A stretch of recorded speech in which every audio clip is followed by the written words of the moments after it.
Ya, muchas gracias, Denise, y a la Universidad Estatal de Milagro por la invitación. De verdad me llena bastante poder compartir modestamente algunas cosas que dentro de mi experiencia hemos podido ir desarrollando. A lo largo de la presente jornada, que creo que entiendo es corta, sin embargo vamos a procurar que puedan tener ciertos aspectos, bases legales, para que ustedes cuando ya se incorporen a la vida laboral, podamos tener ya más específicos ciertas cosas respecto de las medidas de protección a favor de los niños, niñas y adolescentes. Antes de compartir mi presentación, quería hacer más bien o compartirles una anécdota.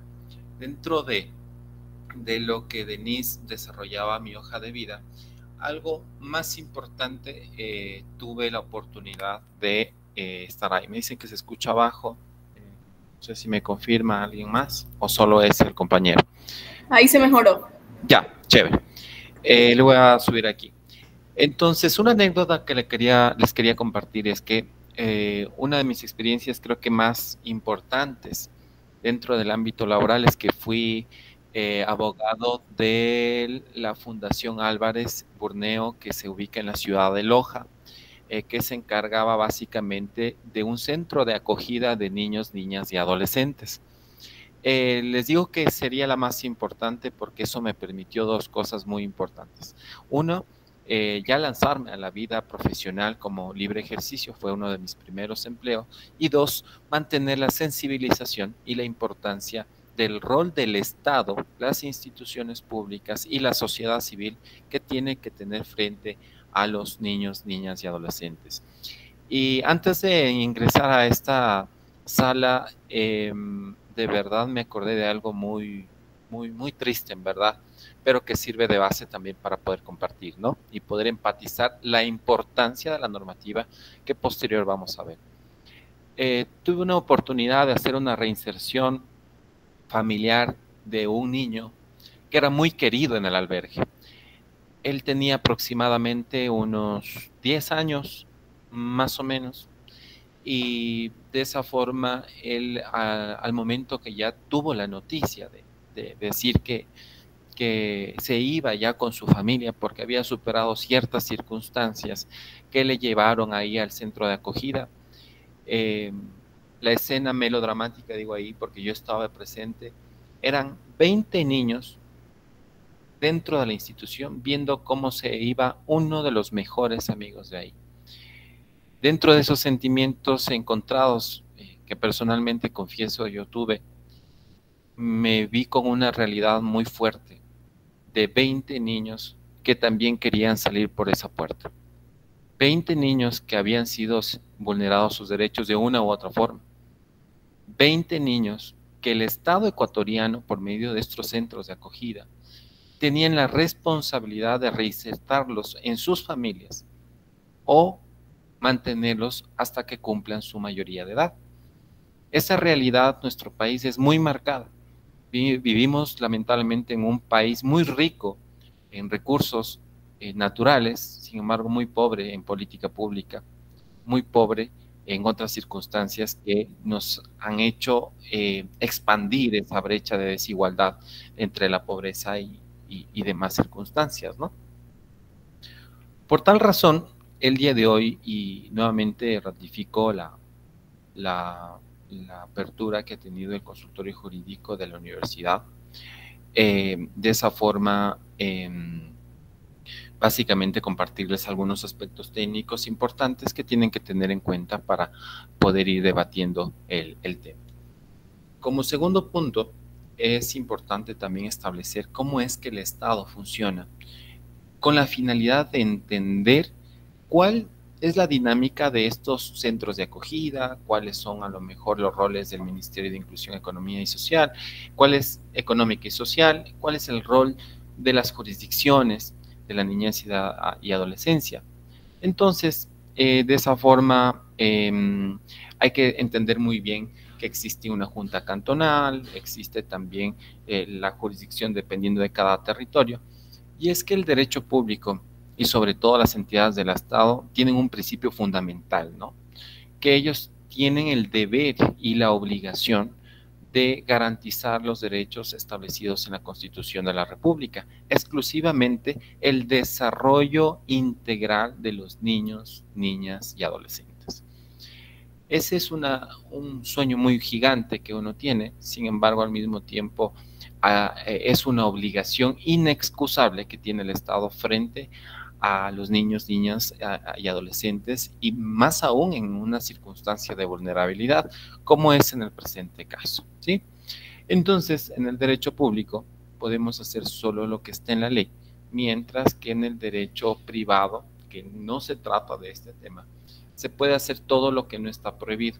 ¿Por qué es importante definir esto? Porque el rol del ministerio, por ejemplo, del MIES, es respetar las normativas técnicas para poder procurar un acogimiento familiar adecuado, una adopción adecuada, una reinserción familiar adecuada, y ellos tienen esa obligación de sí o sí dar el seguimiento a muchas casas de acogida, que ya vamos a ir viendo, contextualizando legalmente un poco. Bueno, con esa breve introducción, voy a compartir un recurso muy pequeño que me permití elaborar para el día de hoy. Si escuchan, por ahí me disculpan, que hay un poquito de ruido. A ver, ya, perfecto. Muchas gracias, Adriana. ¿Me avisan si se comparte? ¿Sí? Sí, se está compartiendo. Ya, perfecto. Denme un ratito para presentar. Ya, me avisan. ¿Sí se está proyectando pantalla completa ahí? Ya, sí, perfecto. Tenemos medidas de protección, sí, Código Orgánico de Niñas y Adolescencia. Y básicamente vamos a ver un poquito de base legal. Disculpe ahí un poco el champú, pero de todas maneras es importante establecer ciertas cosas. Constitución de la República, obviamente también estamos hablando de tratados internacionales. Acuérdense que los tratados y la Constitución de la República tienen el mismo nivel cuando se trata de derechos humanos. En ese sentido, tenemos que tener todo en cuenta, todas las convenciones que existen actualmente, pero puntualmente en la Constitución de la República, inciso segundo, nos habla de el derecho al desarrollo integral de los niños, niñas y adolescentes, que aseguran que básicamente este es entendido como un proceso de crecimiento, maduración, despliegue de intelecto, y de sus capacidades, ¿no? Entonces, ese desarrollo integral se traduce a esa libertad que tienen los niños para ejercer sus derechos a través del Estado y sus progenitores directamente o la familia que se encuentre a cargo. Entonces, esa parte tiene rango constitucional y obviamente podría ser la base. Al mismo tiempo, ya muy probable ustedes ya han de haber visto la importancia del interés general, del interés superior, del niño, y cómo esta doctrina de alguna forma da una guía, un principio de que, en otras palabras, el futuro de la patria prácticamente se radica en los niños, por eso es de vital importancia proteger absolutamente todos sus derechos constitucionales y legales. Ya entrando un poquito a materia, tenemos un primer concepto en el Código Orgánico de la Niñez y Adolescencia que te habla en el 215 de las medidas de protección. Estas medidas de protección son acciones que adopta la autoridad competente mediante resolución judicial o administrativa. Como les comentaba, estos dos órganos, este órgano administrativo, hay que también conocer cómo funciona la Junta, ¿no? Acuérdense que esta es una competencia de los gobiernos autónomos municipales, si no mal recuerdo, que ellos tienen la obligación de proponer todas las condiciones necesarias para que exista esta junta cantonal, que sería la autoridad competente en medidas administrativas, y obviamente el Consejo de la Judicatura, quien sería el encargado para poder proponer todo el aparataje físico, administrativo y humano para que puedan resolver las competencias que les han sido atribuidas, ¿no? Entonces, dice, mediante resolución judicial o administrativa, en favor del niño, niña, adolescente, cuando se ha producido cuando ya hay un hecho materializado o existe el riesgo inminente de que se produzca una violación de sus derechos por acción o omisión del Estado, la sociedad, progenitores y responsables del propio niño o adolescente. Aquí me entraba una duda o una pregunta. Como ustedes sabrán, las acciones constitucionales están tan de moda que podrían usarse por doquier, por cualquier forma. Yo, ¿qué haría si es que tuviera la posibilidad como abogado de, si me encuentro frente a un niño, por ejemplo, en una situación de calejización o un niño que está desarrollando un trabajo que es prohibido hasta los 15 años? ¿Qué acción judicial podría tomar? No hay que caer en la muletilla como tal de la acción de protección. ¿Por qué? Porque estos sistemas de protección de derechos a los niños están diseñados para que la respuesta sea mucho más rápida, inclusive que una garantía jurisdiccional. Entonces ahí viene la competencia de especialidad de protección de los derechos de niñez y adolescencia a través de un juez jurisdiccional, llámese juez de la niñez y adolescencia, ¿no? Eso porque yo tuve alguna vez una ocasión, no yo directamente, pero me enteré de un caso que habían propuesto una acción de protección para hacer una especie de denuncia o una demanda en contra del Estado para poder reinsertar a un niño. Entonces, si bien el artículo puede interpretarse de algunas formas o lo que les acabo de decir de otras, es importante establecer que las garantías jurisdiccionales versus las garantías administrativas y judiciales en materia de niñez y adolescencia tienen sus propios caminos. Así que yo personalmente, dependiendo obviamente siempre dependerá del caso, yo recomendara activar la vía administrativa, que sería en este caso por medio de la Junta de Protección y Derechos de los Niños, Niñas y Adolescentes. Más adelante y al final les voy a explicar más o menos cuál es el proceso para proponer una denuncia, una impugnación, para que a su vez aboque conocimiento a la Junta, ¿no? Cuando nosotros hablamos también de de afectación de derechos, se nos viene a la cabeza, o al menos a mí, el concepto de maltrato o una afectación o menoscabo a la integridad de este niño, niña o adolescente. Entonces el código, muy sabio, en el artículo 67 comienza a desarrollar algunos conceptos de maltrato y otros conceptos también muy importantes que en honor al tiempo no podemos abordar. Sin embargo, les invito a que se desarrolle, ¿no? En ese sentido, nos dice que el concepto de maltrato se entiende por maltrato toda conducta de acción u omisión, perdón, aquí está, se entiende por maltrato toda conducta de acción o omisión que provoque o pueda provocar daño a la integridad o salud física, psicológica o sexual de un niño, niña y adolescente por parte de cualquier persona, incluidos sus progenitores, otros parientes, educadores y personas a cargo de su cuidado, cualquiera que sean el medio utilizado para el efecto, sus consecuencias y el tiempo necesario para la recuperación de la víctima. ¿Y les parece si dejamos las preguntas para el final? Igual la presentación no es muy extensa, entonces al final, por favor, o la vamos poniendo ahí en el chat y después las leemos a todas, ¿ya?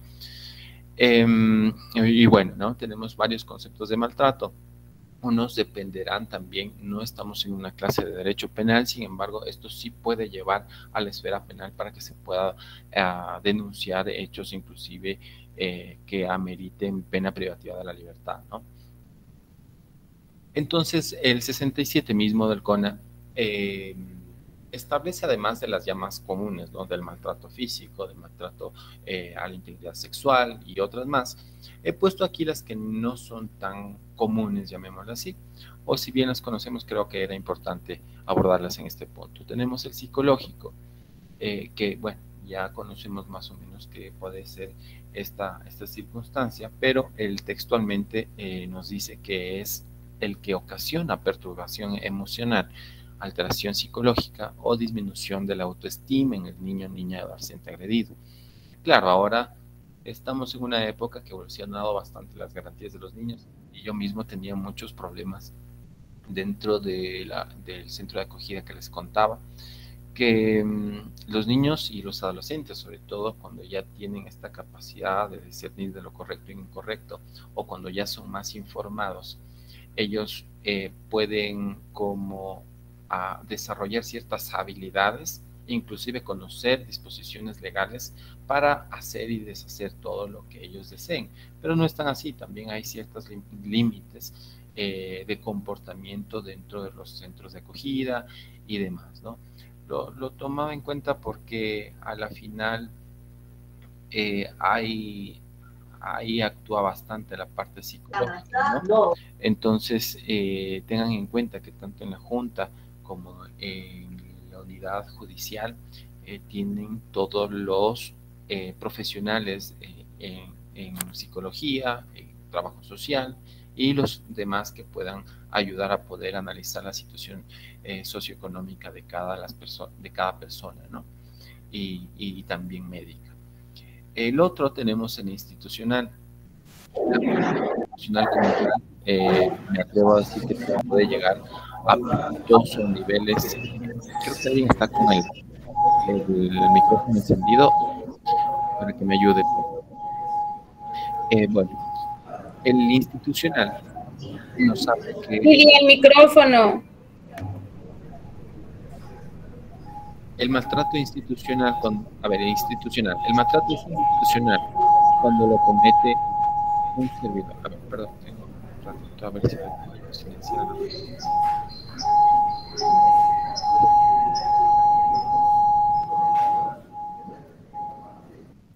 Ya. Listo. Permítame un segundo. ¿Sí, se sigue compartiendo? ¿Sí? ¿Me confirman? Sí. Ya, chévere, gracias. Ahora sí, institucional. El maltrato es institucional cuando lo comete un servidor de una institución pública o privada como resultado de la aplicación de reglamentos, prácticas administrativas o pedagógicas. Ustedes saben que inclusive, bueno, el código te dice que no es excusa alegar correctivos culturales. ¿Qué quiere decir esto? Más o menos, y sacar la correa y pegarle a un niño. El código dice expresamente que eso no será ningún atenuante ni de ninguna manera una excusa para alegar algún tipo de correctivo.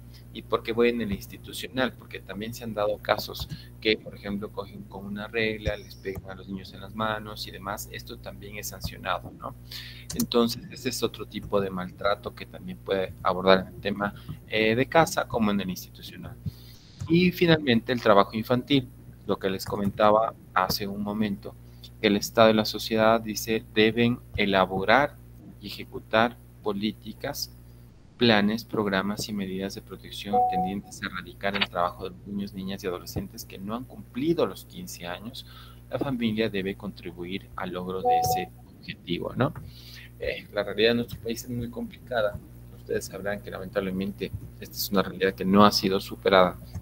Sin embargo, se puede inclusive denunciar a través de los mecanismos de la Junta de Protección de Derechos, ¿no? Entonces tenemos aquí algunas medidas administrativas de protección y unas medidas judiciales. Obviamente también hay algunas medidas que están regadas a lo largo de todo el código. Inclusive se puede hacer también un análisis junto con el Código Orgánico Integral Penal, pero únicamente nos hemos limitado a analizar las del Código Orgánico de la Niñez y Adolescencia, ¿no? Miren, por ejemplo, aquí tenemos, no recuerdo el artículo, ya les paso luego, pero aquí, por ejemplo, tenemos la cesación del trabajo infantil que viene de la mano con la anterior. Podemos denunciar el trabajo infantil para que a su vez la Junta disponga mediante una resolución la cesación del trabajo infantil. En el ámbito educativo también, así también en el tema psicológico terapéutico podemos, la Junta normalmente también hace esos seguimientos post resolución, ¿no? Para ver si es que han cesado de verdad los tipos de maltrato o las afectaciones a los derechos de los niños, niñas y adolescentes, ¿no? La custodia de emergencia, por ejemplo, si mal no recuerdo, son 3.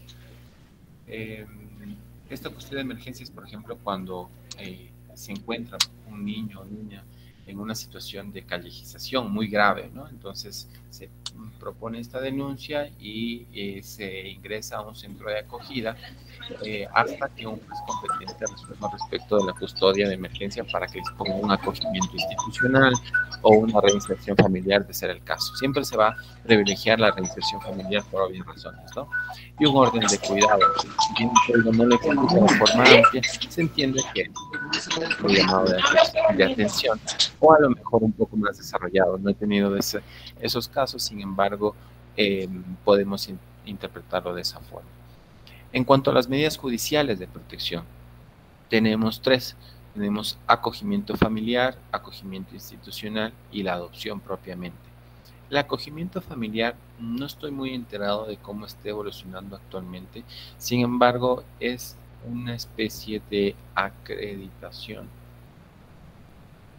Es una especie de acreditación de familias que desean acoger a estos niños que se encuentran en situación de riesgo, obviamente previo a un análisis, y de ahí digo calificación, una certificación por parte del ministerio con la finalidad de que se acredite si la familia es idónea o no, ¿sí? Esa no es tan común porque es muy complejo abordar esas situaciones, sin embargo, perdón, permítanme un segundito, tengan la bondad, discúlpenme, un segundito nomás. Permítanme un segundito, discúlpame, un segundito.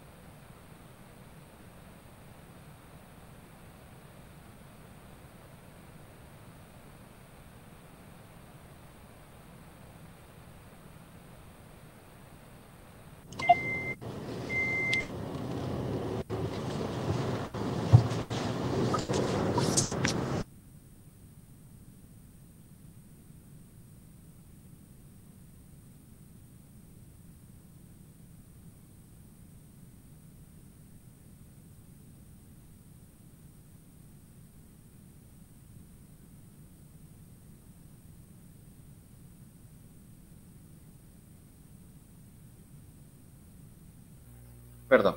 A ver, como les decía, en el tema de las medidas judiciales de protección tenemos el acogimiento familiar, institucional y la adopción, ¿no? En cuanto ya habíamos dicho lo del acogimiento familiar, ahora en el acogimiento institucional existen instituciones públicas o privadas que también son acreditadas, inclusive reciben recursos del Estado para poder recibir a todos estos niños, ¿no? Dentro de las misiones fundamentales de los acogimientos institucionales es superar ese riesgo en el que se encontraban estos niños por medio de reinserción familiar, ¿no? No necesariamente tienen que ser las personas que han vulnerado directamente sus derechos, porque se entiende que son sus progenitores principalmente. Desafortunadamente es muy común en nuestro país ver esa circunstancia. Pero cuando ya sea imposible una reinserción familiar en ese sentido, se va viendo los distintos niveles de consanguinidad para poder hacerlo de una forma efectiva, ¿no? Y finalmente, el tema de la adopción. La adopción, bueno, es un proceso más complejo, no vamos a abordar aquí, en verdad es algo más complicado de hacer, pero las instituciones involucradas llegarían a ser el Ministerio, el MIES como tal, que tiene una lista prácticamente de personas que solicitan tener ese derecho de poder adoptar a los niños. Y aquí otra realidad más triste, dentro de mi experiencia, en verdad, los niños que eran o eran adoptados, porque después de la pérdida de la patria potestad llegaba a ser como que un niño o niña adolescente hábil para poder ser considerado dentro de la lista de adopción siempre y cuando desee y se hace una manifestación de hacerlo. Es una situación muy triste, pero más común es que los niños de entre 4 y 7 años sean los más comunes que sí son adoptados. Pasado esa edad, en verdad se vuelve un poco complicado.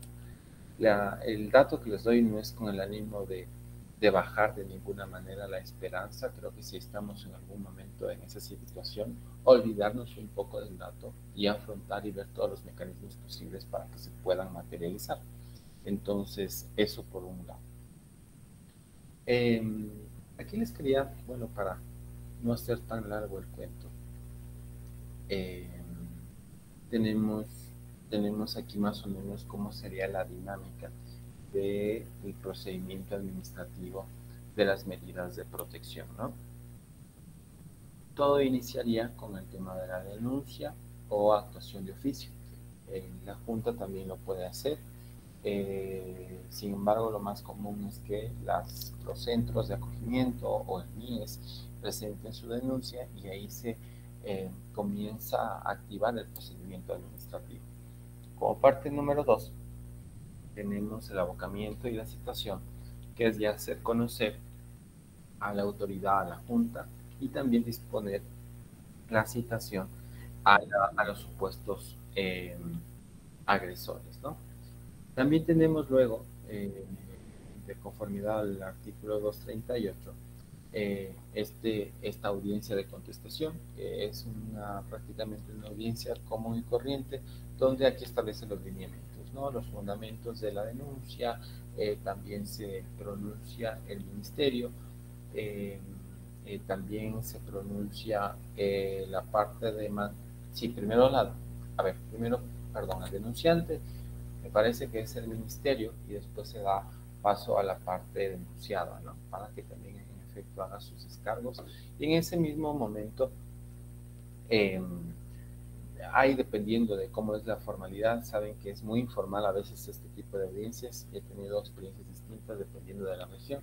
En Loja, como les decía, aquí ya a veces ya hasta resolvían imponer alguna medida de protección o no, o si no, pasaba este tema de la audiencia de prueba, que es el tema de máximo de 5 días, luego pasa la resolución, que puede ser en ese mismo día o 2 días máximo de conformidad al artículo 240 del código, ¿no? En cuanto a la resolución, impugnación, perdón, si nosotros formamos parte de los denunciados, tenemos ese derecho a recurrir de la resolución de la Junta. Y tenemos dos recursos. Tenemos el de reposición, que se presenta ante la misma Junta, y el de apelación, que va a los jueces de niñez y adolescencia, ¿sí?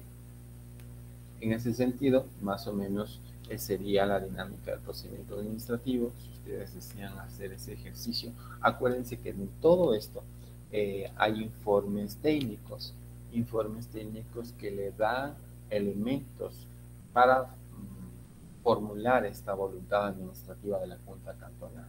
La Junta Cantonal no tiene un rango de juez, así que eso hay que tener muy en cuenta. A la final llega a ser otro procedimiento administrativo que inclusive ellos podrían ser sancionados por las autoridades jurisdiccionales de la niñez y adolescencia, así como recurrir a sus resoluciones dependiendo de la motivación. Y ahí sí todo se vale, ¿no? A ver si se aplicaron todos los procedimientos, debido proceso, si se hizo una debida motivación respecto de la resolución de las medidas o cualquier sanción que se haya impuesto en contra de los denunciados o agresores, ¿sí? Como ya les había comentado, tenemos algunas instituciones involucradas, como el acogimiento, la institución de acogimiento, el MIES, la Junta Cantonal, los jueces, y creo que aquí me falta otra. No recuerdo cómo se llama la policía encargada de los niños, creo que era la DINAPEN, la DINAPEN mismo, ¿no? Entonces ellos también colaboran bastante con estos asuntos, ¿no? También hay que tener en cuenta que hay veces que los niños o los adolescentes mayoritariamente son a veces aprendidos, o dependiendo de su edad no pueden estar dentro de centros de privación de libertad, o estos centros de adolescentes, ¿no? Y de ahí se deriva bastante al tema de acogimiento institucional. Ahí siempre hay una batalla, porque al final un adolescente que posiblemente pudo haber cometido un delito, qué tan hábil es dentro, qué tan prudente sería ingresar a una institución de acogimiento, ¿no? Sin embargo, la ley es muy clara en ese sentido, entonces no habría cabida de resistirse a eso. Sí han habido casos, pero no han llegado a mayores. Yo quería hacer una reflexión respecto de, a ver, ¿qué quería hacer? Las denuncias. Las denuncias como tal tienen que tener mucha verosimilitud y por qué no prueba. La verosimilitud básicamente es ese relato creíble de que han pasado algunas circunstancias en contra de a algún niño, niña o adolescente. Porque al fin y al cabo, toda denuncia no se puede usar como un mecanismo para intimidar a una familia. Es muy común, todos tenemos el derecho de denunciar, pero hasta qué punto eso se nos puede devolver. También no hay muchos casos al respecto de denuncias que sean temerarias, maliciosas o temerarias. Sin embargo, es una alerta muy grande. Toda esa denuncia en el 235 te explica todos los requisitos que tienen que tener y asimismo te alerta de algunas cosas que debes acompañar, ¿no? También en la dinámica de la audiencia de contestación y la audiencia de prueba no hay más que seguir las directrices generales de que los miembros de la Junta son quienes dirigen todo, siempre y cuando se respete el derecho al debido proceso y el derecho a la defensa, con la finalidad de que las partes no sean afectadas de ninguna manera, ¿no? Básicamente, eso es lo que les quería compartir el día de hoy. Me gustaría más que nada concederles la palabra a ustedes para que de alguna forma me pregunten o si tienen alguna duda respecto al procedimiento administrativo, a las medidas judiciales y en fin eso. Saben que hay otra parte que me faltaba en las medidas judiciales, es que se puede tratar por cuerda separada el acogimiento institucional y se debe hacer así, ¿no? Reinserción familiar y el acogimiento institucional. Obviamente con todos los habilitantes que demuestren haber superado la situación de riesgo del niño, niña o adolescente. Sin embargo, una vez tuvimos un caso interesante donde un juez de acogimiento institucional dispuso la reinserción familiar. Y es que esto tendría un poco de sentido, porque al final lo que hace todo este sistema es encargarse de que en el menor tiempo posible la persona afectada a sus derechos, los niños como tal, puedan ya llevar una vida normal como todos los demás. No tendría sentido burocratizar nuevamente la reinserción familiar, a pesar que el código inclusive establece que deba hacérselo así. Ahí doy una cuña, a lo mejor alguien que es abogado se dedique a ese tema, que también podría caber una reinserción familiar dentro del acogimiento, del proceso de acogimiento institucional. Espero que les haya servido un poco. Cualquier pregunta ahora estoy dispuesto a poderles responder. Muchas gracias.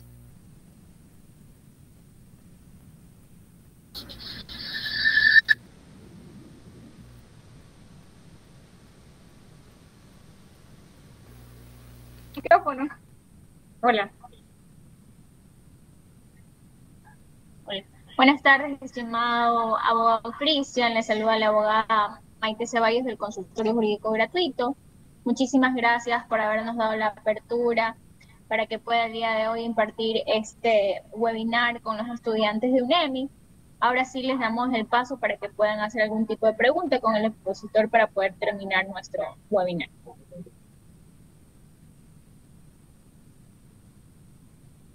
Chicos, ¿algún participante que tenga alguna pregunta? Muy buenas tardes. ¿Puedo hacer una pregunta? Sí, estimado Fabián. Estimado doctor Cristian, muchísimas gracias más por la intervención. Se podría decir, dos preguntas aquí que le tengo apuntadas. Usted habló sobre la Fundación Álvarez. ¿En qué año se creó la fundación? ¿Qué tiempo tiene? La Fundación Álvarez, la Fundación Álvarez Bueno, no es una pregunta técnica como tal, pero me parece que tiene alrededor de unos 60 No se le escucha. años. Bueno, le decía que no es una pregunta técnica como tal, pero de todas maneras, no estoy tan seguro, creo que tiene unos 60 años, es súper antigua. Está ubicada en la ciudad de Loja. Ellos son los maristas eh, que tienen ese rol allá en la ciudad de Loja. Discúlpeme, Ya, no puedo dar mayor detalle. ya listo. Le pregunto esto porque aquí viene a base mi segunda pregunta. Eh, por ejemplo, yo soy de una provincia de la costa, de los cuales ah, cuando una fundación recibe niños y adolescentes, puede ser por algún motivo de que tal vez hayan perdido los padres, tal vez hayan sido abandonados.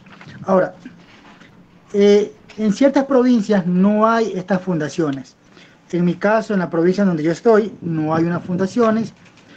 ¿Qué sucede con aquellos niños, por ejemplo, de la provincia de Santa Elena? Le voy a tomar este caso, que han sido, que los padres han sido, en este caso ahora, asesinados. ¿Qué sucede con aquellos niños? Normalmente, usted nombró algo de la DINAPEN. DINAPEN se encarga de coger y enviar a estos niños a las fundaciones, o cómo es el trabajo eh, en conjunto ahí. Sí, bueno, en primer lugar, una verdadera pena lo que nos cuenta. La lógica de eso es que cuando ya no tienen padre y madre, prácticamente se extingue la patria potestad. La patria potestad básicamente es esa obligación que tienen los padres respecto al cuidado de sus hijos. Y por ende, cuando ya se extingue, lamentablemente, prácticamente llegan a ser el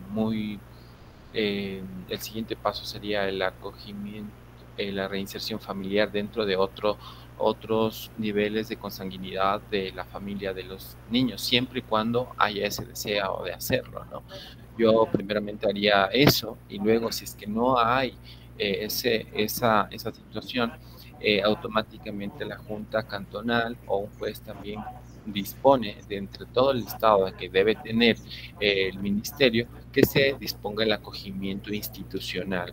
Y dentro del acogimiento institucional no necesariamente tiene que haber una fundación como yo le contaba, ¿no? Hay otras instituciones también de carácter, no solo fundación, sino que sin fines de lucro, que llegaría a ser un símil, pero que están acreditadas dentro del ministerio y que ahí los reciben.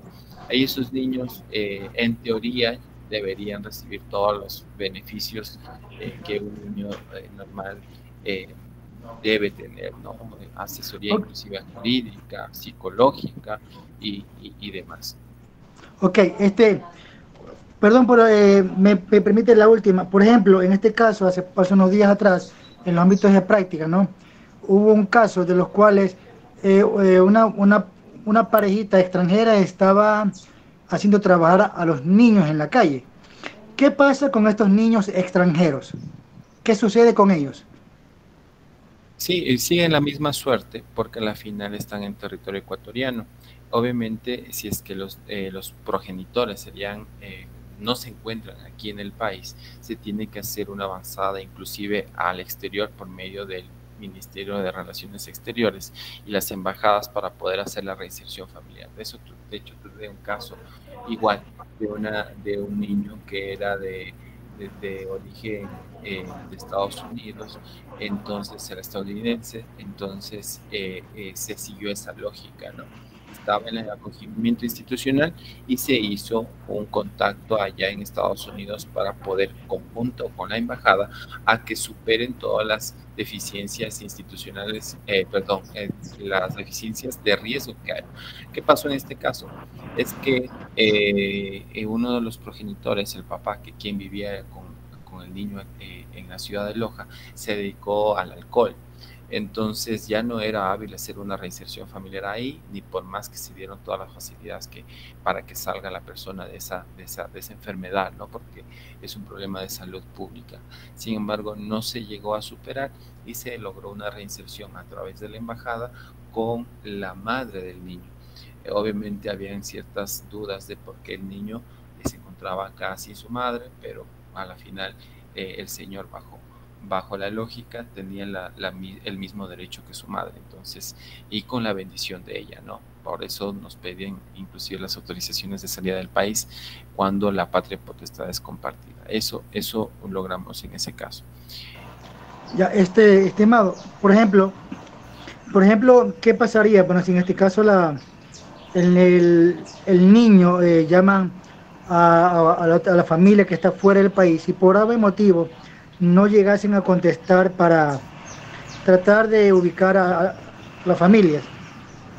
Sí, Eh, es muy complicado. hay un tiempo de espera, que tiene tal vez la familia para poderse contactar, si por A o B motivo no sé contactar con ellos.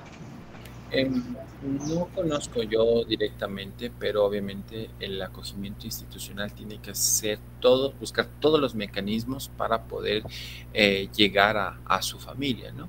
Por ejemplo, usted como futuro abogado, o si es abogado, sabrá que para demandarle a alguien tendrá que citarle, ¿no? Entonces, deberá demostrarse que para que no entre a un proceso de adopción, deberá demostrarse que aún se siguen haciendo todas las diligencias para ver si es que es viable una reinserción familiar.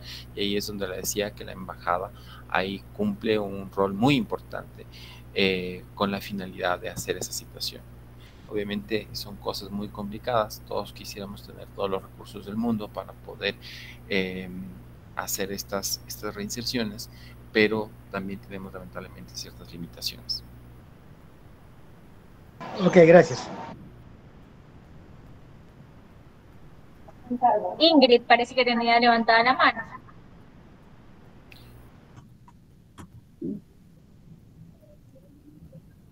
¿Cómo está, doctor? Muy buenas tardes. Pregunta muy puntual. Como estamos hablando acerca de todo esto en familia, sobre todo y en violencia, si tengo yo el caso de una persona que ha realizado violencia contra su hija, ¿no es cierto? Sin embargo, la denuncia, la demanda le pone contra violencia es la madre de la chica. ¿Por qué la chica ha sufrido violencia por parte del padre? Sin embargo, el padre tiene puesto en la junta cantonal ya el abandono de la madre, porque la madre ya no vivía con ellos desde hace tiempo atrás. Entonces, en este caso, el señor demandado ya ahorita sigue viviendo con la chica, ¿no? Pero la madre es la que está realizando esta demanda por violencia, porque efectivamente, en un momento cuando la chica había llegado de fuera de su casa a las 3 de la mañana, lógico, como papá, ¿no? Le había reprendido a la chica, y como la madre, la abuela de la madre, podríamos decirle, vive de una casa continua, entonces se dio cuenta de eso, le llamó a la progenitora y ella fue la que trajo a la policía, se realizó el parte y con este parte se fue a poner la denuncia al siguiente día en la unidad de familia, en unidad de violencia. En este caso, si la chica sigue viviendo ahí con el padre, ¿qué le diré? O sea, hay una situación bien complicada ahí, todo. Creo que de toda esa historia le entendí un poquito, pero no es por su culpa, sino por la misma naturaleza del caso, ¿no? Bueno, un consejo antes de decirle lo que opino al respecto es que este tipo de mecanismos legales son muy usados para confrontar diferencias emocionales, ¿sí? De hecho, yo tuve un caso, no tuve un caso, yo de verdad estaba entrando a la unidad judicial y vi como una madre estaba jalando de su brazo a una niña y de unos 3 años y le decía a la niña, mira, estamos yendo a retirar una boleta para meterlo a la cárcel a tu papá, ¿sí? Entonces, ¿por qué comentaba esto? Porque es importante como abogado saber diferenciar estas dos particularidades, ¿no? Porque no podemos caer en el hecho de demandar, perdón, de denunciar en la Junta Cantonal de que, no sé, de que no le deja salir a mi hija por un tema de, de cuidado, ¿no? Porque al final los papás son los que tienen la responsabilidad, inclusive legal, respecto a ellos. De esa forma, saber diferenciar esta particularidad nos ayudará a nosotros como abogados no poner denuncias por doquier con el objetivo únicamente de lucrar. Y ahí es donde hago un llamado a la responsabilidad social que tenemos todos los abogados en nuestro trabajo. Si bien pueden estar ejerciendo un tema de carácter legítimo, de libre ejercicio, que obviamente tenemos que recibir un rédito económico al respecto, esto no quiere decir que a la final usemos mecanismos con el único objetivo de enriquecernos, ¿no? Y ahí viene la responsabilidad social de la empresa, que es una obligación ética y moral que tenemos que tener todos los abogados. En el caso que nos comentaba, en verdad, todo ese laberinto y red de problemas, obviamente ahí siempre va a prevalecer el niño, o sea, la niña o la adolescente, ella, ¿no? Y cualquier miembro de la sociedad civil, de hecho, lo puede denunciar, ¿no? Ahí no pueden inclusive intervenir solo los padres o esa legitimación activa de ellos. Cualquier persona que pueda tener o tenga ese interés o conozca, además de poderlo hacer, es su obligación también hacerlo, ¿no? Porque también podríamos estar incurriendo inclusive en un delito. Y de esa forma partir desde ese eje y de ahí ir analizando qué medidas tienen a favor la madre o el padre en contra, etcétera, etcétera. Pero a la final la niña siempre va a tener esa prioridad de siempre estar con un progenitor. Siempre va a ser su eje central. Entonces yo ahí también recomendaría un acompañamiento de las medidas, trabajo psicológico, social, y una invitación también a los trabajadores sociales y psicólogos que crezcamos un poco profesionalmente en estos aspectos, porque cuando se trata de estos temas es muy delicado poder discernir entre lo objetivo y lo psicológico, ¿no? Podría ser muy complejo. Eso, mi estimada Elvira, siento mucho no darle una solución, deberíamos ver detalle a detalle cada papel, ¿no?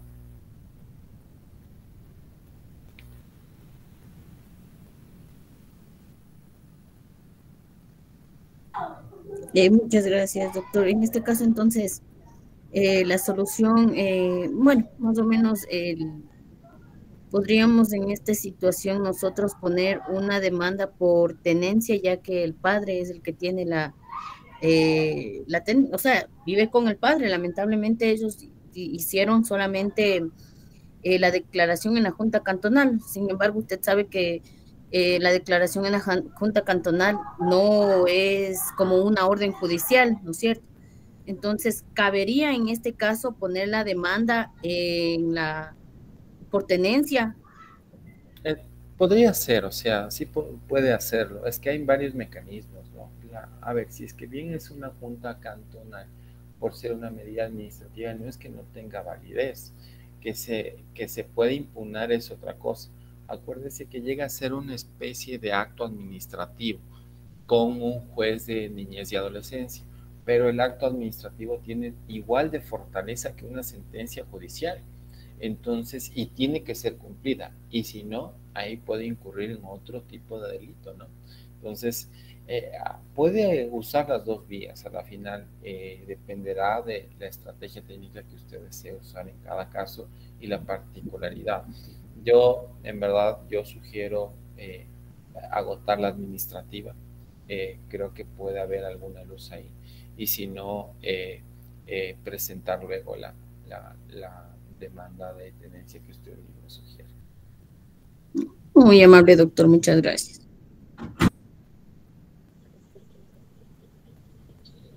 Estimada Andrés Gustavo Coral. Estimado Andrés, ¿tiene levantado la mano? Sí, buenas tardes, magíster. Buenas tardes, compañeros. Mi pregunta, magíster, es ¿qué protocolos deben seguirse al intervenir en un caso de posible maltrato infantil? Bueno, de verdad ahí me tomó la lección.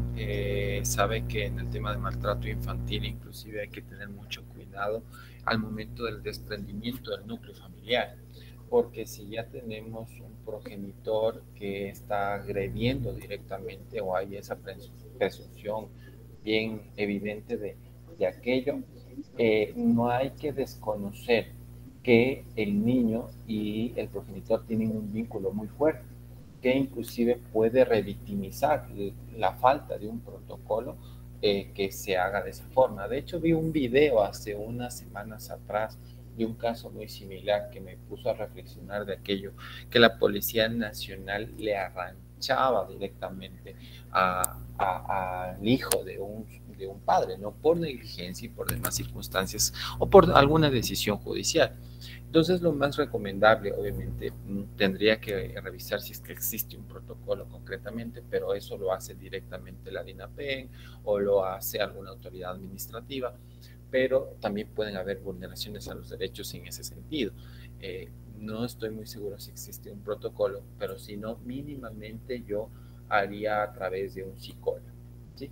A través de un psicólogo para que el impacto sea el menor posible, porque a la final sí va a haber un quiebre e inclusive dentro de los objetivos del Estado de la protección de los niños, no es que los niños lo vean al Estado como el enemigo, sino más bien como me viene a salvar de algo que conscientemente no está bien.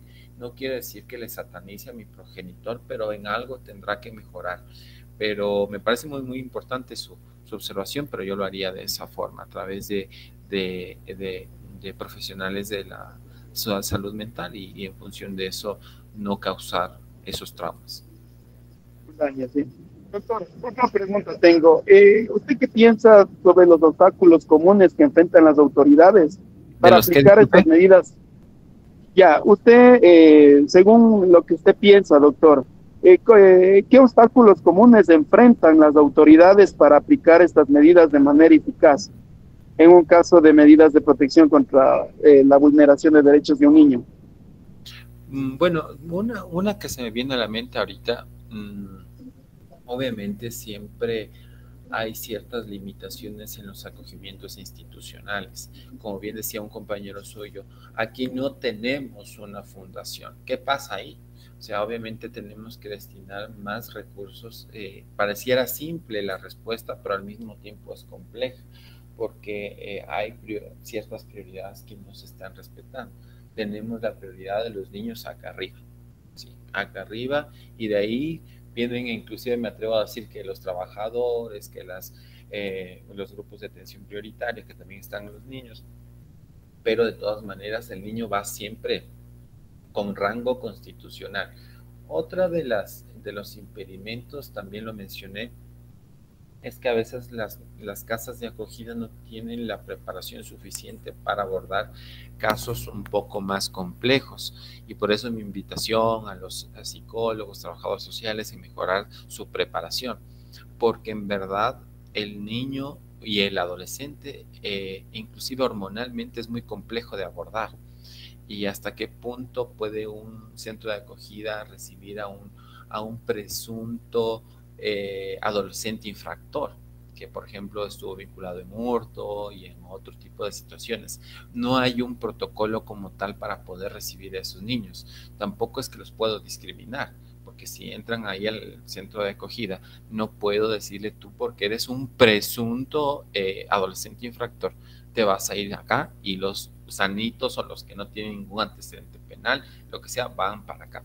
Entonces, creo que me pareció muy importante lo que usted acabó de decir. Dos cosas: es la falta de protocolos, pero que sean aplicables, porque al final hay 1000 leyes, pero si no educamos que la ley sea transgeneracional, trascienda hacia el largo del tiempo, al final durará 1 año, 2 años y se acabará. Entonces, eso le podría compartir, mi estimado Andrés. Listo. Y la última pregunta, y con esto cierro, disculpe. ¿Existen tal vez estadísticas o estudios que revelen la efectividad de las medidas de protección aquí en el Ecuador? infantil. Desconozco, mi estimado Andrés, y me parece muy, muy bueno por dónde se está orientando usted, porque a la final la eficacia de la medida puede medirse en función de su intención, porque a la final, como les comentaba, si yo denuncio a diestra y siniestra cualquier cosa, ¿qué eficacia tiene? ¿Se están usando de forma correcta? Son rápidas, se cumplen los términos establecidos en el Código de la Niñez. Por ejemplo, te dice 3 días, 5 días, máximo 30 días resolver un caso, pero yo personalmente he visto que en la Junta Cantonal y hasta la misma unidad judicial, un acogimiento institucional dura meses. A la final, mire que podríamos incorporar, si es que usted está yéndose por esa línea, que existan reformas al Código Orgánico de la Niñez y Adolescencia. ¿Con qué objetivo? Que toda resolución de la Junta Cantonal, si no se expide en determinado tiempo, opere la caducidad de pleno derecho. ¿Qué quiere decir? Que ahí están obligados los jueces, los miembros de la Junta Cantonal, a respetar los tiempos y al mismo tiempo garantizas derechos constitucionales y al mismo tiempo respetas la ley.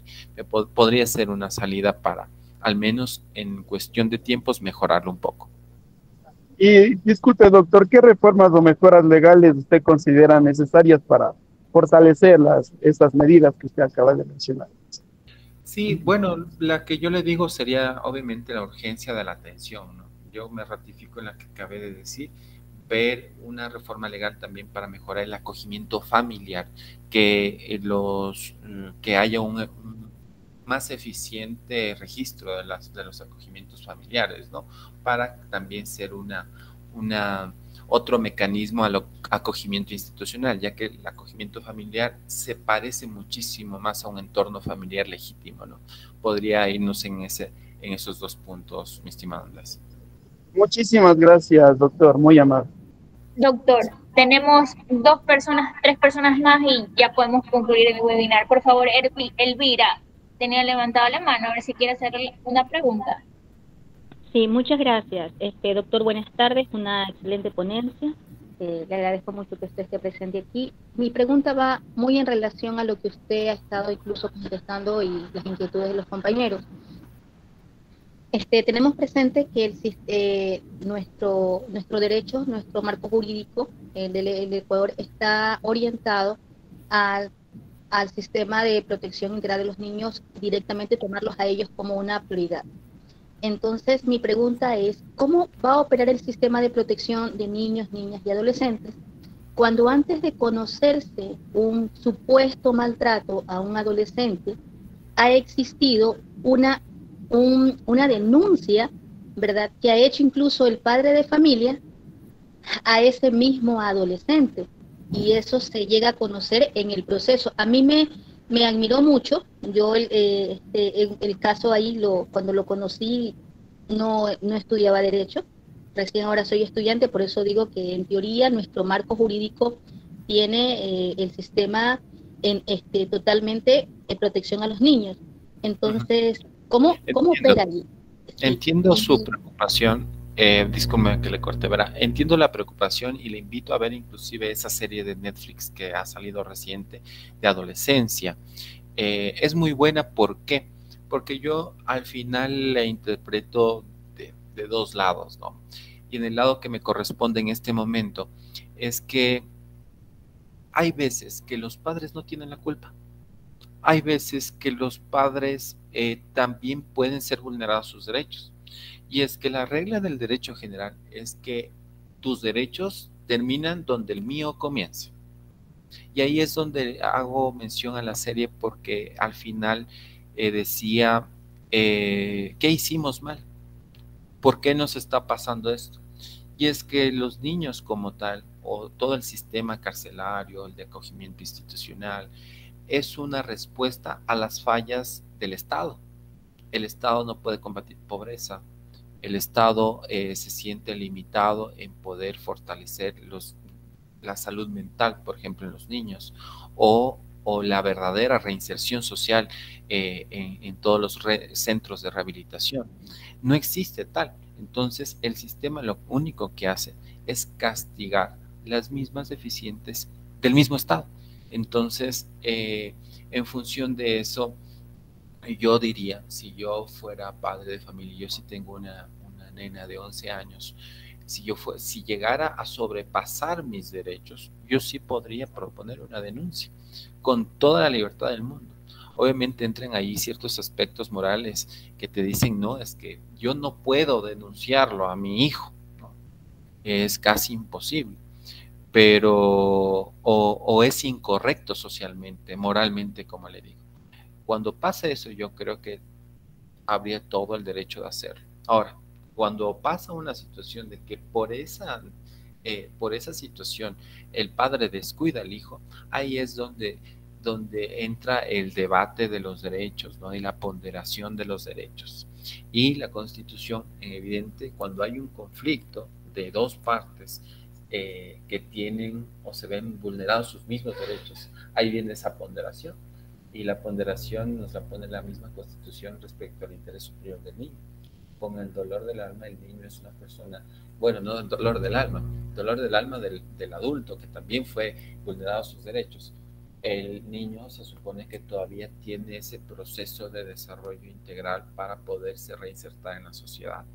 Hay casos y casos. Les cuento que niños, adolescentes de 13, 14 años, en verdad, yo estuve 4 años acompañándolos durante todo ese proceso, identifiqué estas problemáticas, ¿no? No hay profesionales de la salud mental, los trabajadores sociales son insuficientes, los mismos abogados cometen muchos errores, los sistemas judiciales son pésimos. Entonces, ¿cómo esperamos de que un niño se reinserte? Entonces, pero se supone que ellos tienen más la probabilidad de poderse reinsertar, a lo mejor por un tema psicológico. Acuérdense que el tema legal no solo viene acompañado de las decisiones de asambleístas, ¿no? Son ciertos aspectos, al menos una parte de la ley, que vienen acompañados con aspectos técnicos y morales, porque el derecho se trata de eso, regular el comportamiento de la sociedad. Cuando hablamos de sociedad, hablamos de moral. Eso es como que una reflexión muy breve que podemos hacer. Sí, muchas gracias. O sea, a final de cuentas, lo que estaría fallando aquí es la operatividad, de cómo se mueve la operatividad, porque ya el derecho ya de por sí pone el interés superior del niño en todo sentido y está el sistema así, pero sin embargo la operatividad del sistema es que de alguna manera no hace que se efectivice esta doctrina de protección integral a los niños y adolescentes. Y sabe que para la reflexión de todos, y comparto plenamente lo que usted dice, la operatividad para que funcione. Y acuérdase cómo funciona el derecho. El derecho de encargado de regular las normas sociales, etcétera, etcétera, etcétera, ¿no? Pero para que eso funcione, necesitas que la gente coopere. La gente coopera de dos formas, con incentivos o con la fuerza. Lamentablemente ese es nuestros dos límites. Incentivos, por ejemplo, incentivos tributarios para emprendimientos. Ustedes han de haber escuchado también de la sociedad de acciones simplificada, que se constituye como $1 y ya no como la limitada, que tienes que tener 2 socios, $500 de capital, alguna cosa así, ¿no? Entonces se crean este incentivo para que hayan nuevas empresas más fáciles de constituir. Obviamente estamos hablando aquí de derechos económicos, pero cuando trasladamos a la cooperación de niñez y adolescencia, el castigo también es una forma de cooperar. El castigo en contra de la Junta Cantonal, el castigo en contra de los jueces, y ahí es donde nosotros nos limitamos porque a lo mejor los vemos como autoridades. Listo, muchas gracias. Gracias, Elvira. Mesías Froilán. Muchas gracias, mi doctor. La pregunta mía era en sí, ¿qué podríamos hacer para poder fortalecer esa ley de la niñez? En este caso yo voy a acotar algo por lo que he convivido con la situación real de la problemática de la violencia contra la niñez.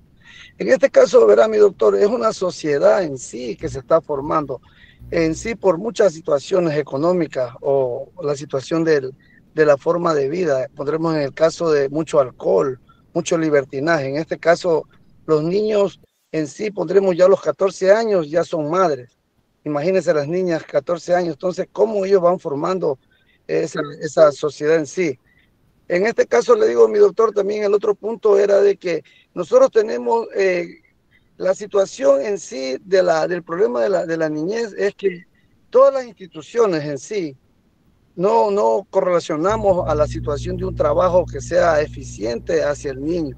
Falta, aparte de ética de trabajo, aparte de, ¿cómo se llama?, de preparación, de conocimiento, de fortalecer el conocimiento, justamente en este caso no tienen como decir, esas ganas de poder trabajar y mejorar. ¿Por qué? Porque pondremos en la parte administrativa que pondremos en los GAD municipal, cogen a la primera persona, pondremos, son de un partido político, ingrésale a tal situación, gente que no tienen conocimiento en sí. Entonces, lamentablemente, ¿cómo vamos a ver un problema? Pondremos un problema psicológico de un niño, en este caso. Sí, sí. Esta es la situación, mi doctor, lo que yo he podido palpitar. Y lo que el compañero preguntó de la situación cuando se toma un procedimiento con un niño, la prioridad es el niño, tratar de ver la integridad del niño en sí. Pero al indagar uno ya ve la problemática de la familia, de la situación de la familia, y se pone a órdenes de la autoridad para que poder sacar lo mejor, que es el bien superior, que es el niño. Eso, claro. Mi doctor.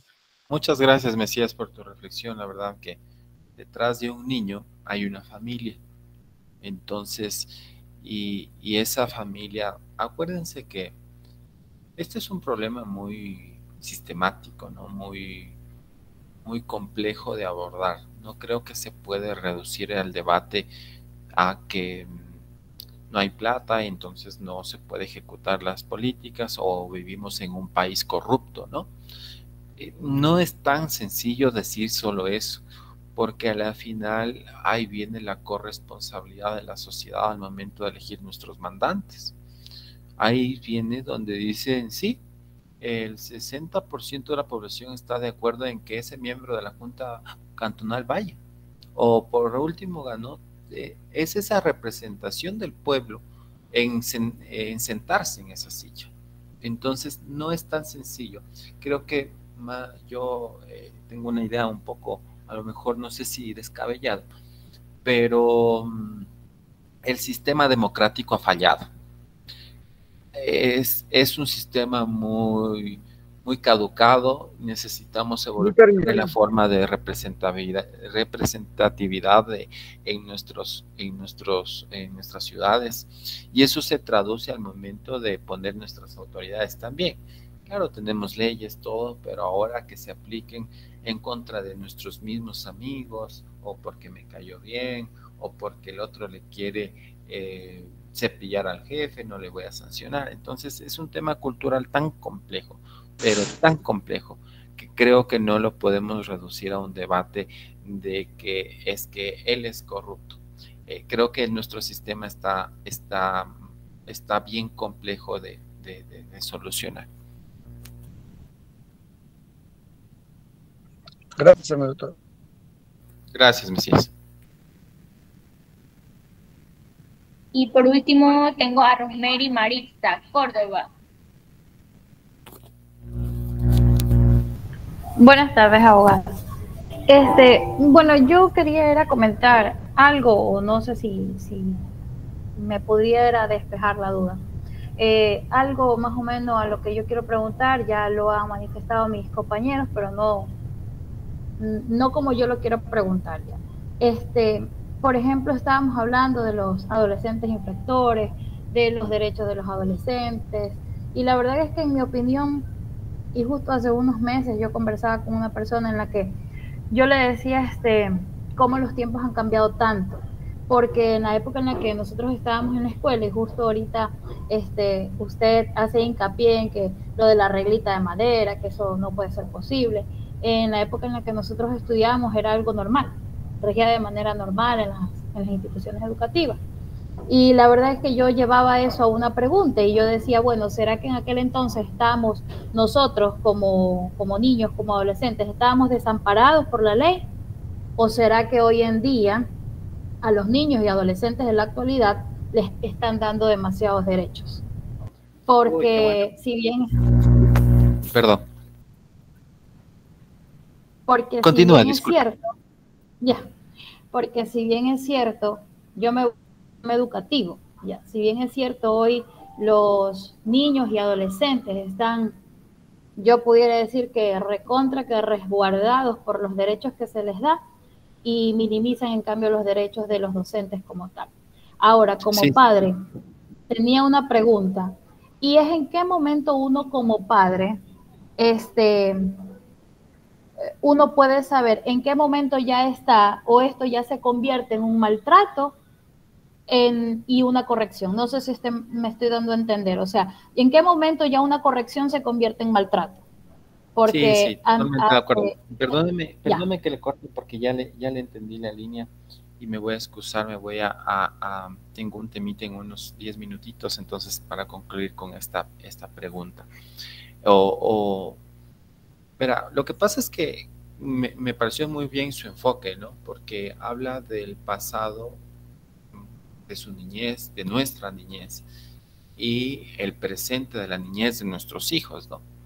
Y ahí puede ver dos cosas muy importantes.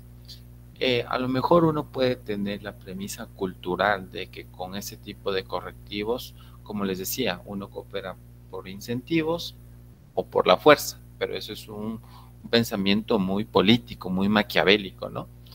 Es interesante cómo yo personalmente, lo voy a decir desde mi propia experiencia, estamos actualmente, digamos aquí que estamos en presentes personas entre 30, 40 y 50 años que ya hemos superado nuestra niñez hace mucho antes, ¿no? Me atrevo a decir que todos los que estamos aquí de una u otra manera fuimos violentados, ¿sí? De una u otra manera. Y es que vivimos en Latinoamérica. Si usted sale y le pregunta a su jefe como tal, si es que ha pasado, si es que hay la confianza, claro, si es que en algún momento tuvo una circunstancia, una escena de vulnerabilidad en su contra, le doy firmado en este momento que sí, ¿sí? ¿Eso qué quiere decir? Que si bien el derecho puede avanzar a años luz, no quiere decir que las prácticas culturales de correcciones han desaparecido. No quiere decir que el derecho esté equivocado tampoco. Es como la tecnología. La tecnología viaja a años luz. Hay inteligencia artificial ahora. Se van a reemplazar los abogados más rápido de lo que canta un gallo. Sin embargo, creo que el derecho avanza muy rápido porque es un ejercicio académico de investigación. El problema creo que también radica en que nuestros mandantes tienen que analizar la realidad cultural actual, ¿sí? Para ir viendo en medida de lo posible cómo ir adaptando las políticas públicas, las leyes. Porque yo no puedo hablar ahorita en este momento, no sé, de algo mucho más complejo que desconozco si va a pasar o no. O mire el nivel de responsabilidad que tiene el Estado. Si un niño fallece, Dios no quiera, dentro de un centro de privación de la libertad de un adolescente infractor, en verdad, o sea, eso es totalmente fatal. Estamos hablando de sumas enormes de dinero que tendría que reparar el Estado ecuatoriano. Pero bueno, más allá se me perdió un poco el enfoque, pero el derecho viaja muy rápido, al igual que la tecnología, para hacer una analogía. Sin embargo, la realidad no ha cambiado mucho. La realidad, lamentablemente, estamos discutiendo los mismos temas hoy, 24 de abril del 2025, seguimos hablando de las medidas de protección. Y si bien hay que enseñar, se supone que esta enseñanza tiene que ser culturalizada. ¿Qué quiere decir? Que por defecto nuestros niños sepan que esto existe, ¿sí? Esto es lo que nos falta, creo que en nuestros sistemas concretamente, ¿no? Y bueno, yo más allá, disculpen la verdad que me quiera excusar, tengo una reunión también en breve. Yo quería, antes de darle la palabra a la organizadora, agradecerle a todos ustedes que de verdad veo que las preguntas son bien picosas a temas mucho más complejos de los que un artículo lo pudiera decir, ¿no? Y eso dice bastante de los estudiantes y también del docente que se encuentra a cargo, ¿no? Eso les agradezco, ojalá podamos ver en otra oportunidad otros temas también en el ámbito administrativo que afortunadamente puedo compartirles y pues nuevamente muchas gracias a todos. Muchísimas gracias. Gracias. Doctor, gracias, doctor. Es bienvenido nuevamente. Próximamente le haremos llegar otra invitación para que nos pueda ayudar con otro webinar. Le agradezco muchísimo por su excelente exposición el día de hoy. Muchísimas gracias por todos. Muchas gracias, Denise. Igualmente a todos.